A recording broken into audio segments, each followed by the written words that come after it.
સુરત શહેરની જાણીતી શૈક્ષણિક સંસ્થા મધુવન ઇન્ટરનેશનલ સ્કૂલ તેના શિક્ષણ અને સંસ્કારના 10મા યશસ્વી વર્ષમાં પ્રવેશ કરવા જઈ રહી હતી। આ ખાસ અવસરને યાદગાર બનાવવા માટે શાળા પરિવાર દ્વારા આગામી 29 માર્ચ 2026 રવિવારના રોજ એક ભવ્ય સાંસ્કૃતિક કાર્યક્રમનું આયોજન કરવામાં આવ્યું। આ ખાસ અવસરને યાદગાર બનાવવા માટે શાળા પરિવાર દ્વારા આગામી 29 માર્ચ 2026ના રોજ એક ભવ્ય સાંસ્કૃતિક કાર્યક્રમનું આયોજન કરવામાં આવ્યું હતું। બાળકના સર્વાંગી વિકાસ અને ભારતીય સંસ્કૃતિના ઉમદા આદર્શોને ઉજાગર કરવાના ઉમદા હેતુ સાથે આ વર્ષે મહાભારત વિષય પર વિશેષ પ્રસ્તુતિ કરવામાં આવી।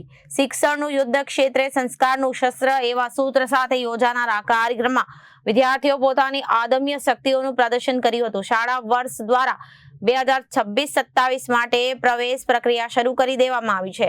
10મા વર્ષની ઉજવણીના ભાગરૂપે શાળાએ કેટલીક વિશેષ જાહેરાતો પણ કરી છે। નવા પ્રવેશ મેળવનાર બાળકોને પુસ્તકો, સ્ટેશનરી કિટ અને સ્કૂલ બેગ ભેટ આપવામાં આવશે। ધોરણ 1 થી 12 વિદ્યાર્થીઓને સ્ટેશનરી કિટ અને સ્કૂલ બેગની ગિફ્ટ અપાશે। એડમિશન અપાવનાર અને લેનાર વાલીઓને 1000ની સ્કોલરશિપ કૂપન આપવામાં આવશે।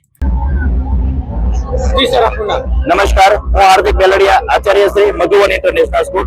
આજરોજ અમારી શાળા દ્વારા મધુવનનું મહાભારત એક દિવ્ય અને ભવ્ય વાર્ષિકોત્સવ કાર્યક્રમનું આયોજન કરવામાં આવ્યું હતું।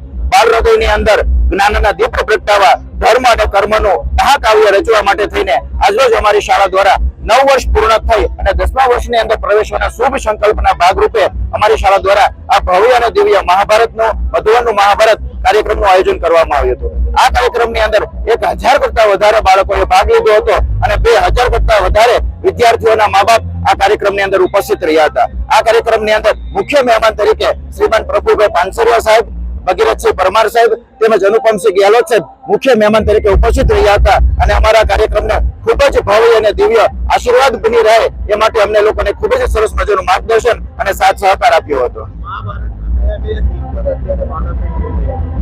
અમારી શાળાનો જ્યારે 10મા વર્ષની અંદર પ્રવેશવાના શુભ સંકલ્પ સાથે અમે જે મધુવનનો મહાભારત કાર્યક્રમ કર્યો એની અંદર પરમ કૃપાળુ પરમાત્માના જીવનના જે 10 ગુણો છે એ 10 ગુણોને અમે થીમ બનાવી છે અલગ અલગ અને થીમ દ્વારા અમે આવનારા 10મા વર્ષની અંદર બાળકોના જીવનની અંદર ભગવાન શ્રી કૃષ્ણના 10 અલગ અલગ પ્રકારના જે ગુણો છે એ બાળકોના જીવનની અંદર અપનાવે અને પોતાનું જીવન ધન્ય બનાવે એ માટે અમે આ મધુવનનું મહાભારત કાર્યક્રમનું આયોજન કરેલું હતું। આજના પ્રોગ્રામ માટે લોકોને શું મેસેજ આ આજનો પ્રોગ્રામ છે એ અમે 4 યુગોની અલગ અલગ થીમ પ્રમાણે આયોજિત કરવામાં આવ્યો હતો। સ્ટાર્ટિંગની અંદર અમે કળયુગની થીમ રાખી હતી, જે હાલના પ્રવર્તમાન સમયની અંદર કળયુગની થીમ જે બાળકોને અલગ અલગ સંસ્થાઓની અંદર અલગ અલગ માધ્યમ દ્વારા અલગ અલગ કલ્ચર દ્વારા જે કળયુગની અલગ અલગ પરિસ્થિતિઓનું આપણે આ માનવ સમાજની અંદર જે એક અસર પડી રહી છે માનસપટ ઉપર એની અમે ઝલક બતાવી હતી। અને અમારું મધુવન છે એ બાળકોને પોતાના જીવનની અંદર શિસ્ત સાથે, સંસ્કાર સાથે, ધર્મ અને અધ્યાત્મનું જ્ઞાન પણ આપે છે। એના માટે થઈને અમે મધુવનનું મહાભારત થકી બાળકોના જીવનની અંદર બદલાવ લાવવા માટેનો એક પ્રયત્ન કર્યો છે। તો જેવી રીતે અમે પણ પ્રયત્ન કર્યો છે એ રીતે આ ગુજરાત રાજ્યની અને સુરત શહેરની તમામ શાળાઓ પ્રયત્ન કરે અને બાળકોના જીવન બદલાવવા માટેનો કંઈક ને કંઈક અનેરો પ્રયત્ન કરે એ ખૂબ જ જરૂરી છે એવી મારી આજની અપેક્ષા અને લાગણી છે। Bureau report, Janadesh news.